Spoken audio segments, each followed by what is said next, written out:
O Senado aprova a PEC que torna estupro um crime imprescritível. O relato é rotineiro. O estuprador, na maioria das vezes, tem um perfil acima de qualquer suspeita.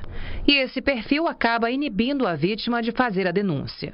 Ele sempre foi bom pai, bom marido, nunca triscou o dedo em mim. E da igreja ele tinha liderança, ele falava de Deus, ele falava sempre para as pessoas manterem o lar em harmonia. Então é muito difícil para as pessoas, principalmente as que conviviam com a gente, nossos amigos, acreditarem que ele foi capaz de tudo isso. Pesquisas revelam que muitas vítimas estupradas na infância, adolescência ou mesmo fase jovem só tiveram a coragem de denunciar a violência sofrida na fase adulta. Muitas vezes, quando se acusa aquele agressor, as pessoas em volta vão dizer que não acreditam. Ela não pode ser essa pessoa porque ela é perfeita, é alguém que vive entre nós e jamais poderia fazer algo tão terrível. Então, em muitas vezes, vários casos, na grande maioria, essa pessoa que comete esses atos está acima de qualquer suspeita. E essas estatísticas serviram de base para o senador Jorge Viana, do PT do Acre, elaborar a PEC 64, que foi aprovada por 61 votos e que torna o crime de estupro imprescritível. Ou seja, não terá mais o tempo mínimo para que as vítimas desse tipo de violação façam a denúncia à justiça. A prescrição punitiva ocorria em 20 anos. Então, após 20 anos da data do fato, não era mais possível a vítima, né? Ela poderia até denunciar, mas não haveria mais a possibilidade de uma reparação judicial com a punição, com a responsabilização do seu ofensor. Segundo especialistas, a prescrição será importante, principalmente em casos em que as vítimas sejam crianças ou adolescentes e que sentem, na fase adulta, a necessidade e o encorajamento necessário para colocar atrás das grades o seu agressor. Que a vítima, a qualquer tempo da sua vida, poderá denunciar a violência sexual sofrida, né? Às vezes, no momento em que aquela violência sexual é sofrida pela vítima, ela não tem condições pessoais ou às vezes nem reconhece como sendo uma violência. E em outro momento da sua vida ela se empodera, ela se encoraja a buscar a reparação judicial para a violência sofrida. Então hoje ela poderá fazer isso a qualquer tempo. O número de estupros tentados ou consumados por ano no Brasil chega a 527 mil, mas só 10% são informados à polícia. A inclusão da imprescritibilidade na Constituição poderá permitir que a vítima reflita, se fortaleça e denuncie, contribuindo para que o estuprador não fique impune. A gente teve um caso público recente, relativamente recente, que foi da Joana Maranhão, que sofreu uma violência sexual ainda quando criança. Naquele momento, ela nem tinha condições pessoais de reconhecer aquela violência que ela estava sofrendo, né? Só depois, na vida adulta, com algumas informações e o empoderamento dela, foi que ela se encorajou a denunciar aquele que para muita gente não seria tido como um estuprador.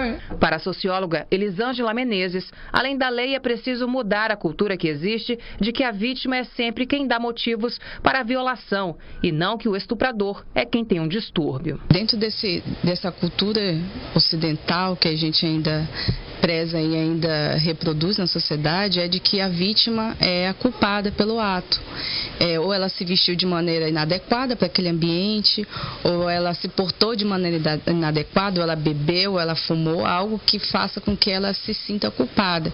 E a própria sociedade, o entorno, a família, os amigos, se não tiver essa visão diferenciada, acaba não ajudando a vítima a superar esse problema, porque ela vai se sentir culpada de alguma maneira. A PEC segue agora para a Câmara dos Deputados. Olha, eu não sou aqueles cidadãos brasileiros que pode chamar que é fã do senador Jorge Viana. Ideologicamente, não concordo com tudo que ele diz, tudo que ele prega. Já falamos aqui várias vezes, inclusive, uma certa feita, comentários que ele fez de que queriam incendiar o Brasil. Mas a vida é feita assim, as pessoas não são totalmente erradas, totalmente certas. Todo mundo faz coisas boas e eventualmente faz coisas ruins também, ou vice-versa. E eu acho que eu tenho convicção que esse projeto do deputado, isso que está defendendo hoje, lá no Senado da República, merece todo o nosso aplauso. E nós não temos que ter a ideia sendo boa, nenhum preconceito contra nada, contra ninguém. A ideia vem de quem? Do fulano? Não gosto, sou contra. Não é assim. Tem um partido aí que gosta de fazer isso. Tudo que vem lá do outro lado é ruim. Não sou assim, não penso assim e não deve ser assim. As ideias boas devem ser aproveitadas de onde quer que elas venham, de onde quer que elas nasçam. E essa lei que nós estamos aí prestes a vir aprovada, da imprescritibilidade do crime de estupro, é extraordinária. Vem numa hora importantíssima, talvez até venha tarde, mas está chegando. Vale aí o ditado, antes tarde do que nunca. Eu colocaria aí também, eu acho que não está previsto, não sei se na mesma lei, mas eu acho, não sei se eu colocaria na mesma lei, mas até porque acho que não existe também a imprescritibilidade do crime de pedofilia. Mas em 2009, Everton, foi apresentado o projeto do deputado Zeni Rocha para tornar o crime de pedofilia tanto imprescritível como também inafiançável. Ainda está sendo analisado pela Comissão de Justiça e Cidadania. Em que ano isso? Em 2009. Ainda não foi aprovado, ainda está sendo analisado, mas já existe esse projeto que torna esse crime inafiançável e imprescritível. Lamentável, porque se foi dada entrada em 2009, lá na comissão, e até hoje não saiu, está certamente no fundo de alguma gaveta. Com certeza. A quem interessa segurar um projeto desse, eu não sei. Mas nós estamos falando do estupro. Olha, esse é o tipo de coisa que em casos como este, a lei tem que ser dura, duríssima. Eu, por exemplo, tanto quanto do pedófilo, o estuprador, isso não tem cura. Esse tipo de pessoa, na verdade, é um doente. Além é um doente que acaba cometendo crime. E crime hediondo, irreparável. E a sociedade tem que observar isso. O que se fala muito aqui, o que se comentou muito aqui, nos nossos entrevistados, é da hipocrisia da sociedade. A própria justiça, historicamente, foi muito hipócrita na hora de julgar esse tipo de coisa. O corpo de jurados, muito também aguçado, estimulado por advogados que tentam, na ânsia de defender o seu constituinte, o estuprador, procuram demonizar a vítima. Isso também é verdade.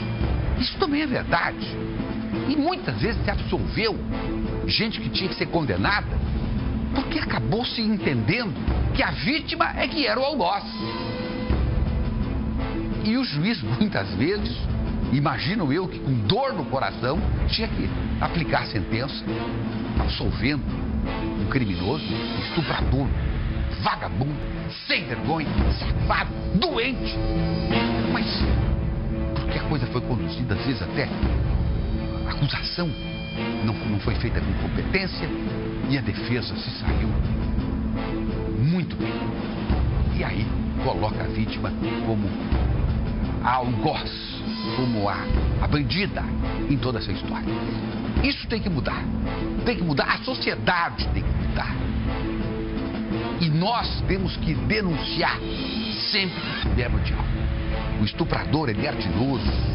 Como disse ali a entrevistada, onde a gente, claro, para protegê-la,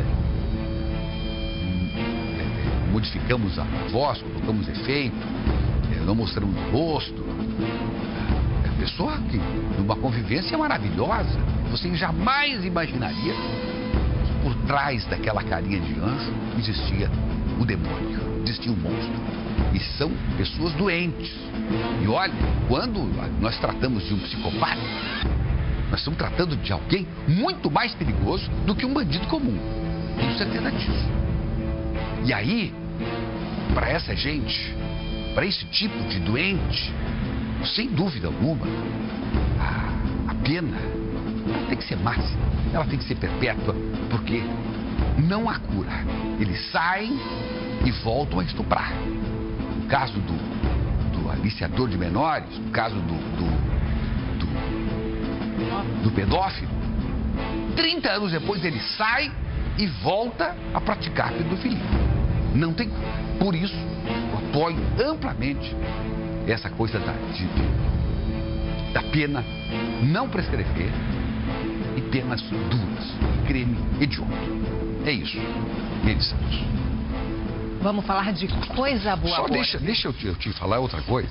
Tem muita gente, olha, preste atenção, gente que começa também, e é outra coisa que tem que ser observada, muita gente que começa a combater muito essa coisa da pedofilia, do estupro, vai para o rádio, vai para a televisão, vai para as redes sociais, desconfia um pouco também, porque aí é gente querendo disfarçar o seu próprio crime.